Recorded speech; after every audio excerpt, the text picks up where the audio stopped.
Hi everyone, welcome to another video. Today all we're going to be doing is applying the log laws that we learnt in the previous video that we spent a lot of time deriving, and look at how we can just work through some basic log questions and how to just solve some of these expressions and write them in a different type of way. So we've talked about these a lot in the past, so in terms of the log laws in the last video, so I'm just going to fly through these a little bit quicker, revisiting some of the log laws we talked about. Now what we have here in question 1 is that log to the base a of 4 plus log to the base a of 5. We want to simplify it, or essentially write it in a different way. So to do this, we're going to take one of the log laws we learnt, which was that if we have log to the base a of x plus log to the base a of y, that's going to give us log to the base a of x times y. So we notice that these two have the same base, so we can apply the log law that we talked about. So this we can just rewrite as log to the base a of 4 times 5. This is what we have down the bottom here. And this just gives us log to the base a of 20. That is all we need to do to apply the log laws. We just see what we've been given, apply the relevant law, and then we get something that is written in a more simplified way. Instead of having two different terms, we've condensed this into one term using the log law. Alright, for question 2, we have log to the base a of 22 minus log to the base a of 11. And what we're going to do here is we notice that there is a subtraction happening. So we want to recall the log law that deals with subtraction. Now we remember that log to the base a of x minus log to the base a of y is the same as doing log to the base a of those two numbers, the first one divided by the next one. So what we're going to do is we're going to keep our log to the base a, but now we can write these as a division. So we're going to have 22 over 11, and we just divide the number in the brackets, and we're left with log to the base a of 2. So once again, pretty straightforward. Once we understand the log laws and how they work, we're just rearranging and condensing, simplifying these types of expressions. So next we have that 3 times log to the base a of 2. We have this thing, and we can see that there is a number in front of the log, multiplying by the log. So we're going to recall that we have a law which says that if we have log to the base a of some number to any power, we can rewrite it as the number in front times this log. Now here we're going the other way. So we notice a 3 is in front here, like that. So we can rewrite this with the 3 being the power, as we see up here. So this thing here, all we have to do is rewrite this as log to the base a of 2 to the power of 3. So these two are exactly the same. And now that we have it written like this, we know what 2 to the power of 3 is. This is going to give us 8. So this is the same as writing log to the base a of 8. Alright, we've got a few more questions that we want to try to just apply all of the log laws we have. So we have log to the base 2 of 1.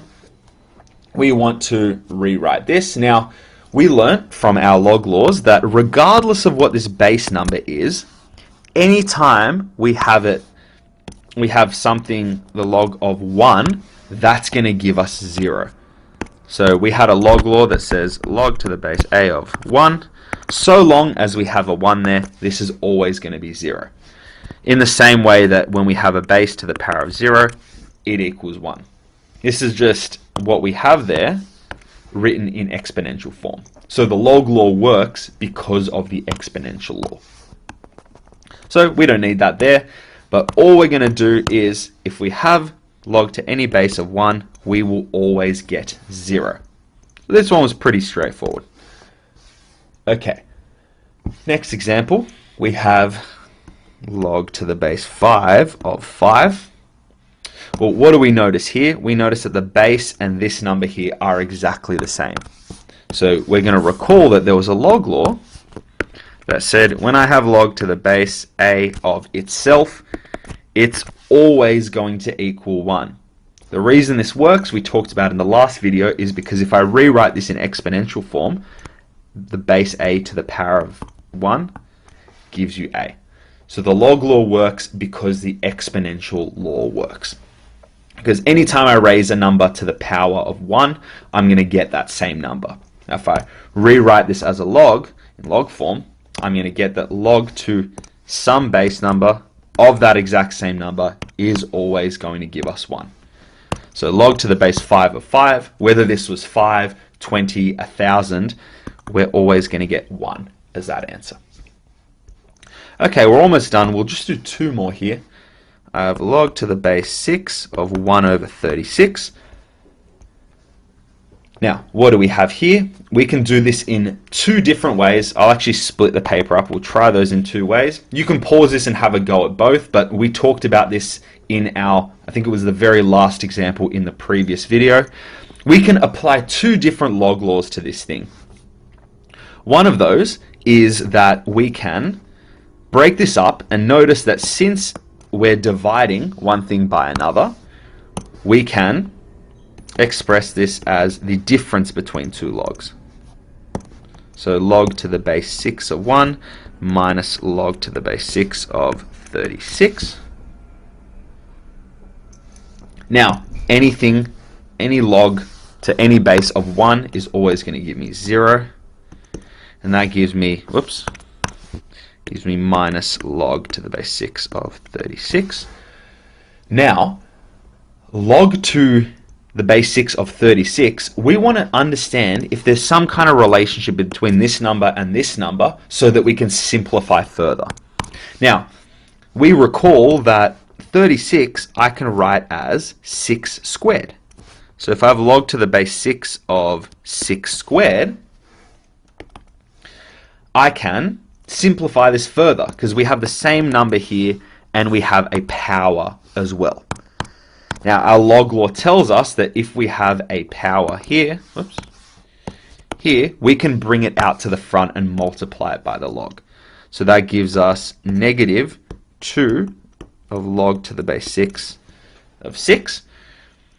And finally, we are almost done, but we notice that these 2 numbers are the same. So anytime we have those same numbers as we saw up here, the answer is going to be 1. So this is like saying negative 2 times, instead of log to the base 6 of 6, I can replace this with 1. And that gives me negative 2. Now, there's another way we can do this, which we talked about in the previous video. Let's just give you this one so you can practice applying it. If we have log to the base 6 of 1 over 36, we can write this as 1 over 6 squared. So once again, I'm doing the exact same thing. I understand that 36 can be written with a base of 6. Now this gives me, because what we know from our index laws is that 1 over 6 squared I can write as 6 to the power of negative 2. And then we basically just get to a similar spot as before, well, essentially the same spot. We notice that we have a power here, we can bring that out to the front. So I have negative 2 times log to the base 6 of 6. I'm at the same place I was at here. So I rewrite my log to the base 6 of 6 as 1. I have negative 2 times 1, which leaves me with negative 2. I get the same answer. There's multiple ways to get to the same thing. Now finally, we're just going to have one more go at a final question. Question 7 here. We have log to the base 2 of 6 minus log to the base 2 of 3. Once again, we remember that when there's a negative here, when we minus logs, we can express those as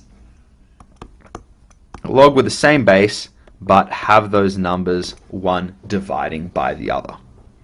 So I can write log to the base 2 of 6 minus log to the base 2 of 3 as log to the base 2 of 6 divided by 3. Now we can go ahead and do this division. When I divide 6 by 3, I get 2. And here I have log to the base 2 of 2. These two numbers are the same. So anytime we have that, I can just always write this as 1. This is how we can apply all of the log laws we've learned in the previous video to start to simplify some logarithmic expressions. Thank you so much for watching, and I'll see you next time.